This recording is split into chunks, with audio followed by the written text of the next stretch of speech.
விவசாய பெருமக்கள் அனைவருக்கும் வணக்கம். என் பெயர் வெங்கட். இன்று நம்ம எதை பற்றி பார்க்க போகிறோன்னா பேலர்.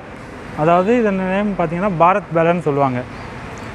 இது என்ன தேவைக்காக இது யூஸ் ஆகுதுன்னு பார்த்திங்கன்னா வைக்கோல் கட்டும் இயந்திரம்னு சொல்லுவாங்க. இது அதாவது வக்கை கட்டுற மிஷினு, சோளத்தட்டு கூட கட்டலாம் நீங்கள். அது வைக்கோல் கட்டும் மிஷின் சொல்லுவாங்க. மெயின் விஷயம் பாரத் பேலரை பொறுத்த வரைக்கும் உங்களுக்கு பார்த்திங்கன்னா ஒரு ரோலர் பார்த்திங்கன்னா ஒரு ரோலரில் இருக்க ஷாஃப்ட்டு கட் ஆச்சுன்னா நீங்கள் செட்டு ரோலரே மாற்றணும்னு அவசியமே கிடையாது. கம்பல்சரி பார்த்திங்கன்னா அந்த ஷாஃப்ட்டை மட்டும் நீங்கள் சேஞ்ச் பண்ணிக்கலாம். ஆனால் மற்ற பேலரை பொறுத்த வரைக்கும் நீங்கள் அந்த ஷாஃப்ட்டை கட் பண்ணாலே இதுதான் ஷாஃப்ட்டு. இந்த ஷாஃப்ட்டு கட் ஆனாலே இந்த செட்டு ரோலரே சேஞ்ச் பண்ணுற மாதிரி வரும். எல்லா பேலருக்குமே அது யூஸ் பண்ணுறவங்களுக்கு தெரியும். ஆனால் நம்ம பேலரை பொறுத்த வரைக்கும் இந்த ஷாஃப்ட்டு மட்டும் கட் ஆச்சுன்னா இந்த ஷாஃப்ட்டை மட்டும் நீங்கள் சேஞ்ச் பண்ணிக்கலாம். நீங்கள் இந்த ரோலர் நீங்கள் சேஞ்ச் பண்ணணும்னு அவசியமே கிடையாது.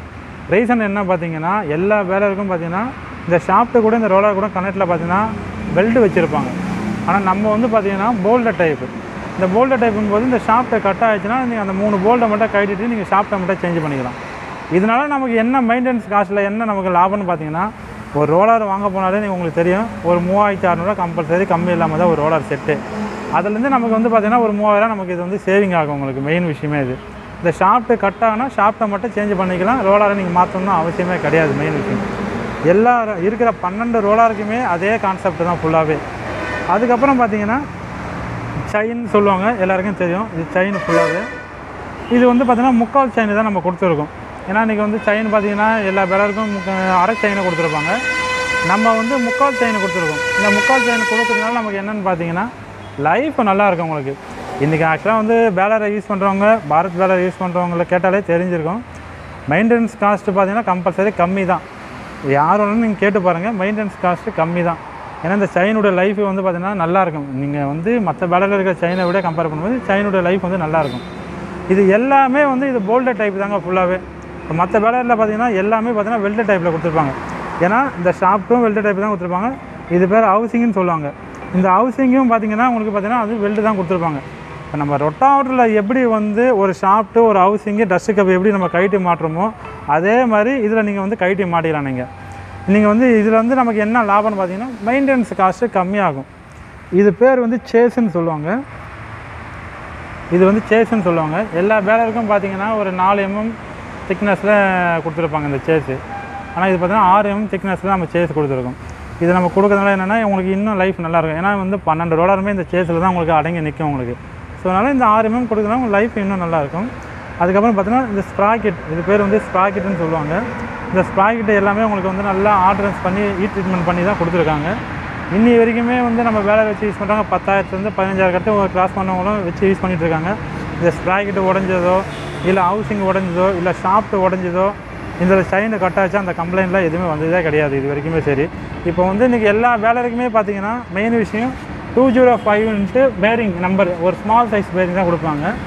இது நம்ம வர எல்லா ரோலருக்குமே 22206 ஒரு பால் பேரிங் நம்ம கொடுத்துருக்கோம். ஏன்னா அந்த பால் பேரிங் கொடுக்கும்போது உங்களுக்கு லைஃப் உங்களுக்கு நல்லாயிருக்கும். ஒவ்வொரு ரோலருக்குமே 22206 பால் பேரிங்கு. அதேமாதிரி பார்த்தீங்கன்னா இந்த இடத்துக்குலாம் பார்த்தீங்கன்னா உங்களுக்கு எல்லா பேலருக்குமே புஷ் டைப் கொடுத்துருப்பாங்க. நம்ம இந்த பேரிங் கொடுத்துருக்கோம்.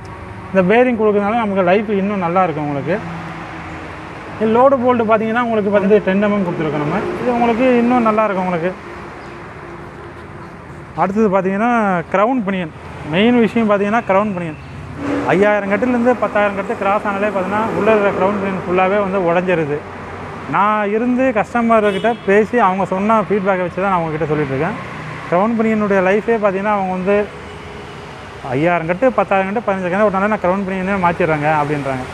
ஆனால் நம்ம பாரத் பேலரில் பொறுத்த வரைக்கும் நீங்கள் 10 வருஷத்துக்கு பார்த்தீங்கன்னா க்ரௌன் பனியன் அன்கண்டிஷனல் வாரண்ட்டி. அதாவது ஆயில் இருந்து ஓட்டினாலும் சரி இல்லாமல் ஓட்டினாலும் சரி க்ரௌனுக்கும் பினியனுக்கும் பார்த்திங்கன்னா அன்கண்டிஷனல் வாரண்ட்டி. க்ரௌனுக்கும் பினியனுக்கு தான் வாரண்ட்டி தவிர உங்களுக்கு பேரிங்க்கு எந்த ஒரு கம்பெனிக்குமே சரி வாரண்ட்டி கொடுக்க மாட்டாங்க. அதாவது நான் பேலருன்னு பொதுவாக சொல்ல வரல, எந்த ஒரு மோட்டார்ஸாக இருந்தாலும் சரி பேரிங்க்கு சீலுக்கும் வாரண்ட்டி கொடுக்க மாட்டாங்க. இதில் இருக்கிற க்ரௌன் பினியனுக்கு லைஃப் டைம் வாரண்ட்டி, அதாவது 10 வருஷம் வாரண்ட்டின்னு சொல்லுவாங்க. அதுக்கப்புறம் பார்த்தீங்கன்னா இது பார்த்தீங்கன்னா ப்ராக்கெட்னு சொல்லுவாங்க. இது பேர் ப்ராக்கெட்னு சொல்லுவாங்க. அதாவது என்னென்னா டிராக்டர்லேருந்து வர கையை கனெக்ட் பண்ணுறது தான் இது பேர் ப்ராக்கெட். இது இந்த ப்ராக்கெட் பார்த்தீங்கன்னா எல்லா பேலருக்கும் பார்த்தீங்கன்னா உங்களுக்கு தெரியும் கொஞ்சம் ரொம்ப ஸ்மால் சைஸில் ரொம்ப ஹார்ட்னஸ் கம்மி பண்ணி கொடுத்துருப்பாங்க. ஹார்ட்னஸ் கம்மி பண்ணினா எப்படி சொல்கிறது, ரொம்ப சின்னதாக கொடுத்துருப்பாங்க. இதை பாருங்கள், இந்த பேலரில் பொறுத்த வரைக்கும் இந்த ப்ராக்கெட் வந்து உங்களுக்கு ஹெவியாக கொடுத்துருக்காங்க. ஏன்னா இன்றைக்கி வந்து 5000 கட்டு 10,000 கட்டு ஓடினாலே இந்த ப்ராக்கெட் வந்து நெளிச்சிட்டு போயிடுது, உடஞ்சி போயிடுது, அந்த பிரச்சனைலாம் வருது.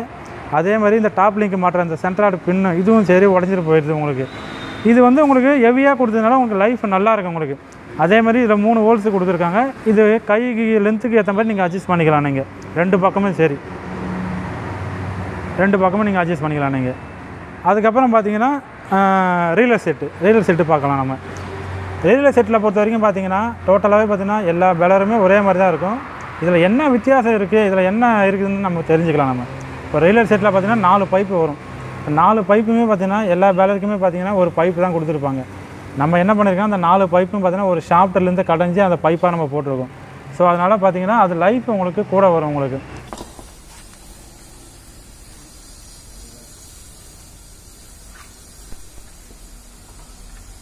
ஏன்னா தேய்மான குறைவு, லைஃப் வந்து அதிகம் உங்களுக்கு. அதே மாதிரி பார்த்தீங்கன்னா சென்ட்ரலில் ஒரு ஷாஃப்ட் ஒன்று கொடுத்துருக்காங்க, எக்ஸாங்கல் ஷாஃப்ட்டுன்னு சொல்லுவாங்க. அது என்ன பண்ணுவாங்கன்னா எல்லா பேலருக்கும் பார்த்தீங்கன்னா ஒரு பைப்பு தான் கொடுத்து 2 போல்ட்டை போட்டு முறுக்கியிருப்பாங்க. இது இந்த எக்ஸாங்கல் ஷாஃப்ட் போட்டுக்கிறதுனால ஒரு 6 பட்டை ஸ்டெப்பு வரும் உங்களுக்கு. அந்த 6 பட்டை ஸ்டெப்பு வரும்போது பார்த்தீங்கன்னா 6 பக்கமும் உங்களுக்கு பிடிச்சிட்டு போகும்போது உங்களுக்கு வந்து வைப்ரேஷன் உங்களுக்கு அரெஸ்ட் ஆகும். உங்களுக்கு மெயின் விஷயமே வைப்ரேஷன் உங்களுக்கு அரெஸ்ட் ஆகும் உங்களுக்கு. அதுக்கப்புறம் பார்த்தீங்கன்னா இது பேர் அரிக்கம்பின்னு சொல்லுவாங்க. இது அரிக்கம்பி உங்களுக்கு தெரியாது ஒன்றும் கிடையாது. அரிக்கம்பி பார்த்தீங்கன்னா நீங்கள் மேக்ஸிமம் லைட்டாக ஏதாவது ஒரு மண்ணில் விட்டாலே அரிக்கம்பி நெளிச்சிட்டு போயிடும் உங்களுக்கு. இந்த அரிக்கம்பி பார்த்தீங்கன்னா உங்களுக்கு பார்த்தீங்கன்னா நமக்கு வந்து 6 mm அரிக்கம்பி நம்ம கொடுத்துருக்கோம். இப்போ மற்ற கம்பெனியை கம்பேர் பண்ணும்போது பார்த்தீங்கன்னா உங்களுக்கு 4 mm திக்னஸ் உங்களுக்கு கொடுத்துருக்காங்க. இது கொடுக்குறதுனால பார்த்தீங்கன்னா இன்னும் லைஃப் உங்களுக்கு நல்லாயிருக்கும் அரிக்கம்பி பொறுத்த வரைக்கும். இது பேர் வந்து கைட் ஸ்ட்ரிப்புன்னு சொல்லுவாங்க. இந்த கைட் ஸ்ட்ரிப்பில் பார்த்தீங்கன்னா நம்ம வந்து எக்ஸ்ட்ரா வந்து இது பாருங்கள், இந்த 2 ரிப்பு ஒன்று கொடுத்துருக்காங்க. இந்த ரிப்பு ஏன் நம்ம கொடுத்துருக்கோன்னா, இந்த கைட் ஸ்ட்ரிப்பு வந்து வளவு பார்த்தீங்கன்னா உங்களுக்கு கொஞ்சம் ஹார்ட்னஸ் நல்லாயிருக்கும் உங்களுக்கு. ஏன்னா வந்து பார்த்தீங்கன்னா உங்கள் லைஃப் வந்து நல்லாயிருக்கும். ஏன்னா இதுதான் வந்து வக்க வந்து இழுத்து உள்ளே தள்ளுறதுக்கு இந்த கைட் ஸ்ட்ரிப்பு தேவை கம்பல்சரி. இது வந்து பார்த்தீங்கன்னா கொஞ்சம் 5000 கட்டுக்குள்ளே ஓடுறதுக்குள்ளேயே இந்த கைட் ஸ்ட்ரிப்லாம் பார்த்தீங்கன்னா உடச்சிட்டு போயிடுது. இந்த ரிப்பு கொடுக்குறதுனால உங்களுக்கு வந்து கொஞ்சம் நல்லா வந்து ஹெவியாக இருக்கும் உங்களுக்கு. ஹெவியாக இருக்கும்போது உங்களுக்கு லைஃப் வந்து கூட வரும் உங்களுக்கு. ரீலர் செட்டில் பார்த்தீங்கன்னா எப்பயுமே பார்த்தீங்கன்னா இந்த 4 பைப்பு வரத்தில் பார்த்தீங்கன்னா இந்த பக்கம் பார்த்தீங்கன்னா புஷ்ஷு கொடுத்துருப்பாங்க. மற்ற பேலருக்கு அந்த பக்கமும் புஷ்ஷு தான் கொடுத்துருப்பாங்க. ஆனால் நம்ம என்ன பண்ணியிருப்போம்னா இந்த பக்கமும் பேரிங் கொடுத்துருக்கோம், அந்த பக்கமும் பேரிங் கொடுத்துருக்கோம். நம்ம இந்த பேரிங் கொடுக்குறதுனால நமக்கு என்ன பார்த்தீங்கன்னா உங்களுக்கு வந்து பார்த்தீங்கன்னா உடனே வந்து பார்த்தீங்கன்னா உங்களுக்கு வந்து டேமேஜ் ஆகாது. இப்போ புஷ்ஷுனா உங்களுக்கு தெரியும், புஷ்ஷு வந்து ஓடிட்டே பார்த்தீங்கன்னா அந்த புஷ்ஷு காடி அடித்து உங்களுக்கு வந்து லைஃப் வந்து கம்மியாகிடும் உங்களுக்கு. ஆனால் பேரிங்கின் போது உங்களுக்கு கிரீஸை கரெக்டாக வந்து பேக் பண்ணும்போது பார்த்தீங்கன்னா உங்களுக்கு பேரிங் லைஃப் வந்து உங்களுக்கு நல்லாயிருக்கும். புஷ்ஷை கம்பேர் பண்ணும்போது பேரிங்கோட லைஃப் உங்களுக்கு நல்லாயிருக்கும் மெயின் விஷயமே. அதுக்கப்புறம் பார்த்தீங்கன்னா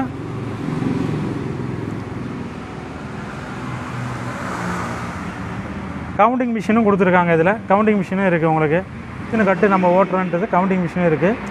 டயர் பார்த்தீங்கன்னா உங்களுக்கு டயர் வந்து பார்த்தீங்கன்னா உங்களுக்கு பெரிய சைஸ் டயர் தான் இதை கொடுத்துருக்காங்க. இப்போ எல்லா கம்பெனியுமே பார்த்தீங்கன்னா சின்ன சைஸ் டயர் கொடுத்துருக்காங்க. சின்ன சைஸ் டயர் கொடுக்கும்போது பார்த்தீங்கன்னா ஃபீல்டில் ஓட்டும் போது ஒன்று பஞ்சர் ஆகிடுது, இல்லை டயருடைய அந்த இதுவே பார்த்தீங்கன்னா உங்களுக்கு நெளிச்சிட்டு போயிடுது. இது பெரிய சைஸ் கொடுத்ததுனால உங்களுக்கு லைஃப் இன்னும் உங்களுக்கு நல்லாயிருக்கும் உங்களுக்கு.